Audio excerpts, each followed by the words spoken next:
All right, shows it's live. Cool. Let me share my screen. We're gonna go on mute here. Cool.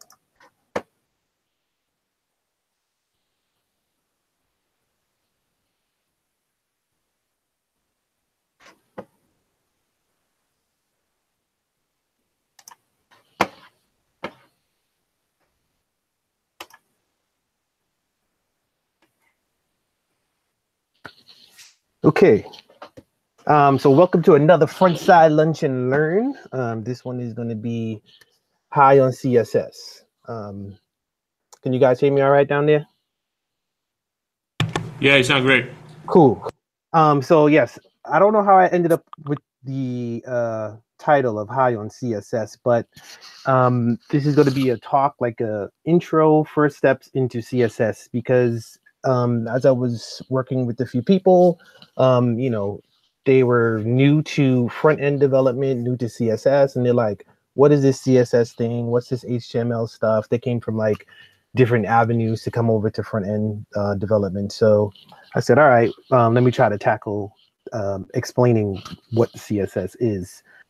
So first, CSS is awesome. You know, it gets a bad rap. But I think if you just start to use it and start to mess around with it, it will get better, and you'll get better. So you always hear this, that designers should learn to code and know some code. I would take that with a grain of salt. Yes, they should know some code. I'm not in the camp that they should necessarily have to implement all of their own designs, because it's a different skill set, designing is. But if you can design and code, kudos to you. You're just a level up, I guess, in taking your designs and then implementing them. But at the end of the day, I think that designers should know some code, so that they know the limitations of their design, and when they're going to pass it off or hand it off to the developer, they would know what it takes to get this design across the finish line, and they can design within a specific scope. And in that same token, I think that developers should also learn some design. I will probably get booed at a developer conference for saying this, but I think it holds true. Same reasons for as a designer. If developers know some design, not to say that they're going to be able to design something that looks awesome. If you can, kudos to you. You're just, you know, have some more skills there, and that's awesome. But at the end of the day, if you are a developer and you know some design, you'll be able to look at a designer's work and know their frame of mind and what they were trying to accomplish. And you'll also be able to give some good feedback as to possibly why this might not work, or why it might be trouble. Or you can come up with some workarounds or some solutions to get their designs across the finish line. And with all that said, this is what I believe. The impossible fuels the possible. So you always need that crazy guy that's going to bring those crazy designs, or the crazy developer that's going to come up with something and say, oh, can you make this? Because those crazy people are the people that push us forward and push the whole platform forward. So this is my first time actually trying to explain CSS to anyone. And I was like, oh, this is not going to be too bad, you know. It's CSS, you know, been writing it for a while. It's going to be cool. Until I saw this tweet, and I was like, oh my goodness. And I started working on this lunch and learn, and I was like, okay, I might have like bit off a lot here, which was, yeah, it's going to be interesting. But we'll try to get through the first part of CSS. So according the front end, it is like a separation of concerns. Traditionally in the front end, that you have your HTML, then you have your CSS, and you have your JavaScript. Your HTML is what the content, it's the markup, and the CSS is for styling that markup. It's also known as a presentational layer. And HTML and CSS, they work hand in hand with one another. So this is an example of some HTML and what would be some sort of CSS if you were writing some CSS. Now, to get your CSS into your file, there's like 3 different ways that you can get your CSS into your file. You can have an external style sheets, which is what most people do nowadays. But there's 3 ways that you can do it. You can do an internal style sheet where you actually write your styles in the head of the actual HTML document, or you can write inline style sheets. These things are weighted, so inline style sheets will override your external style sheet. So if you have some styles defined in your external style sheet and then turn around and write, somebody says, oh, I'm just going to put this inline, that inline one will blow up your external, and then you might be wondering what's happening, and that's what's happening. And once you get your CSS into your file and you start writing some CSS, there's these things called preprocessors that you can use to write CSS. It's CSS, but it's like a scripted form of CSS, and examples of those will be Sassless or Stylus. What happens is you write your CSS in those files. They add some extra functionalities that CSS at the time did not have. And then those are then in turn compiled into the actual CSS. So if you have a term preprocessors, that's what preprocessors do. Now today they have something that's called post CSS. I believe it might be a post processor, or the definition, and that one works a little differently. Is that you have your CSS, the post CSS then parses the CSS. It's not like the scripted, you just write CSS, and then it goes on and creates a AST or abstract syntax tree, and then it passes those into the plugins that post CSS has. There's like a wider range of plugins that post CSS has. The most famous one, I think, is the auto prefixer. So it will prefix all of your not all of the styles, but the styles that need to be prefixed to work across each browser implementation. It will just do that for you.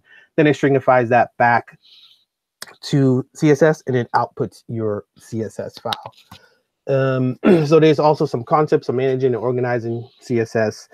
There's those there on the first line, OOCSS, SMAX, BEM, SUIT.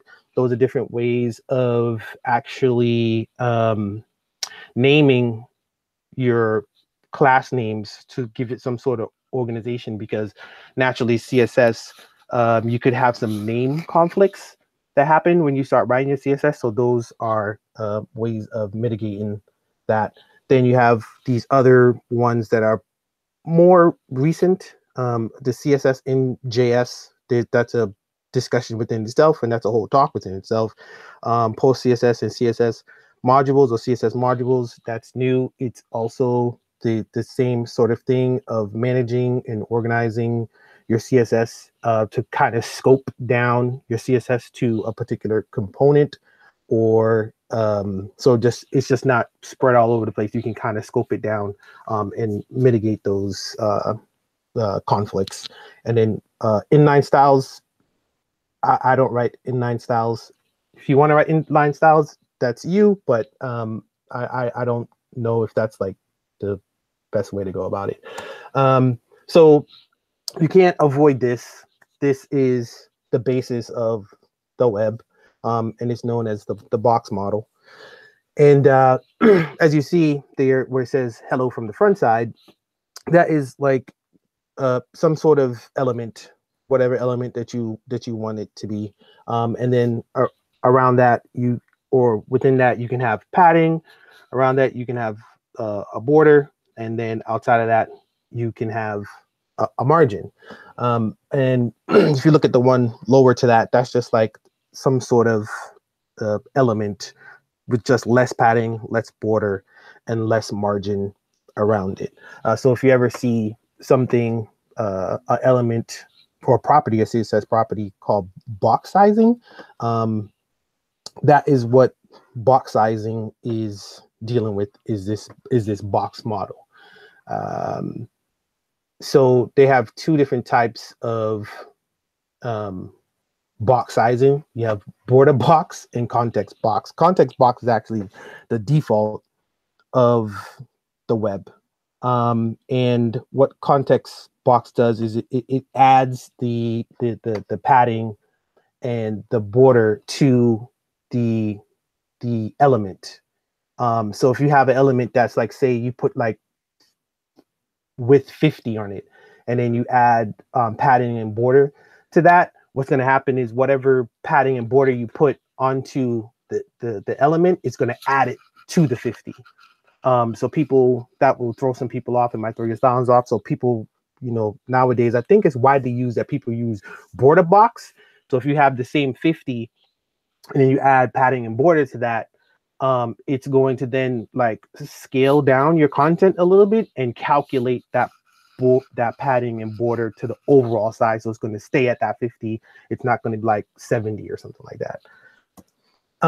So how do we target elements?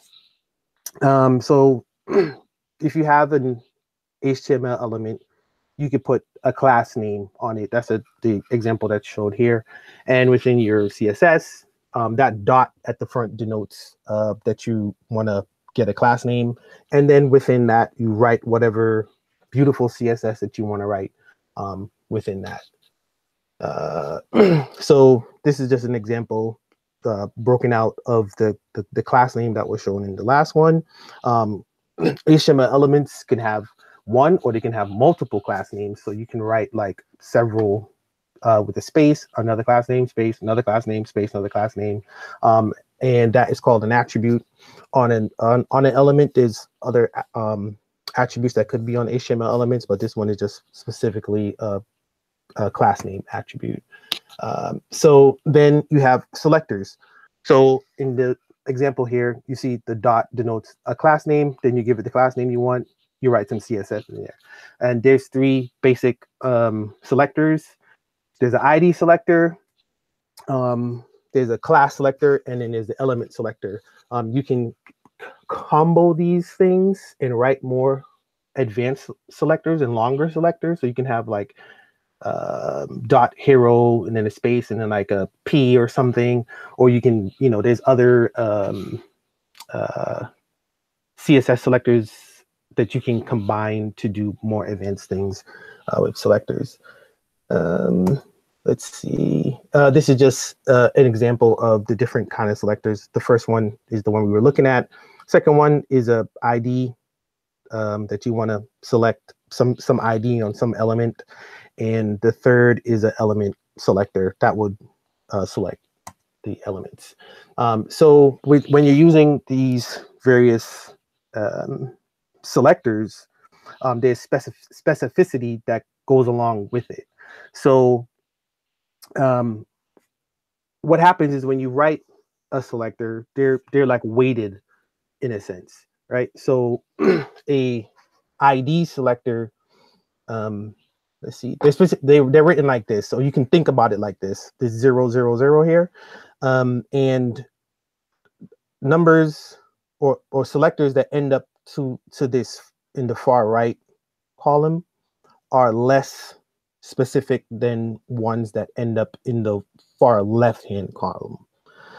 So when you're, there's an example down here. So when you're writing the selectors and you may do something that overrides something else, or you might have two selectors, it's this specificity that determines which one is going to win. So an ID selector would win out over a class or element selector. And if you and also glob selectors like this star, like if you star something with something in there, they don't really have any weight. I could show an example of this, what wins out. And if you end up with two selectors, because you could potentially end up with two selectors that have the same weight. It could be ID selectors, it could be class selectors, it could be some sort of longer selector that you wrote that they end up with the same weight. It's the one that's last in the cascade that's going to win when you're file goes through and gets parsed, and then the CSS starts to cascade. So when you write your selectors, they're written from left to right, but they're read from right to left. So this selector right here, if you went and wrote that and then you started to point it, it would end up like this with this weight and point it like that. So let me see. I think what else we got in here. Let me go back. So we can go over here and we can mess around a little bit with selectors. All right, so Hey, Albert, can you blow up the text on that right here. code pin? Yeah, on the code pin. How's that? That's better. Thanks. Perfect. Thank you. Awesome. Cool. So, all right. So we have our HTML over here, right? So what do we want to do here? All right. So we're going to look at the what's going to win. So all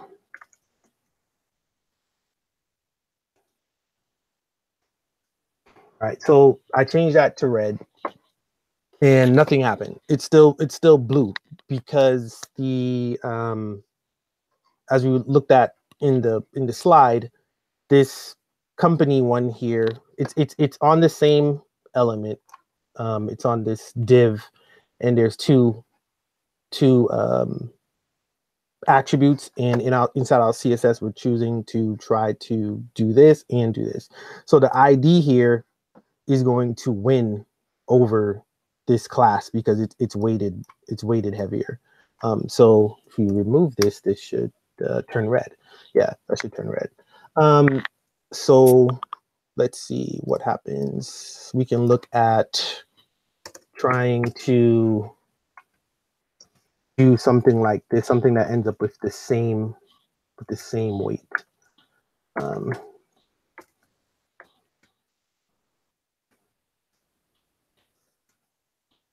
And cool. Then someone comes along and does something. This is just an example, but it could be any selector that ends up with the same weight. And this should turn blue because this is last in the cascade. So this is the one that's going to win. And I think those were the examples from the slides. So yeah, that's about it. That's all I have for today.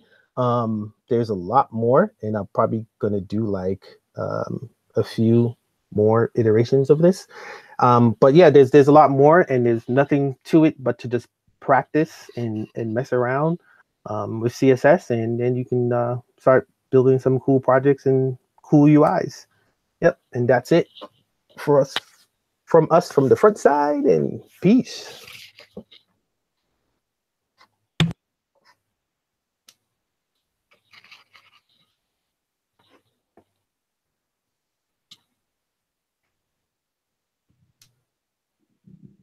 I'm clapping. Oh, cool. I'm just clapping with mute in my weird deserted space. Cool. Yeah, does anybody have any questions or anything? Or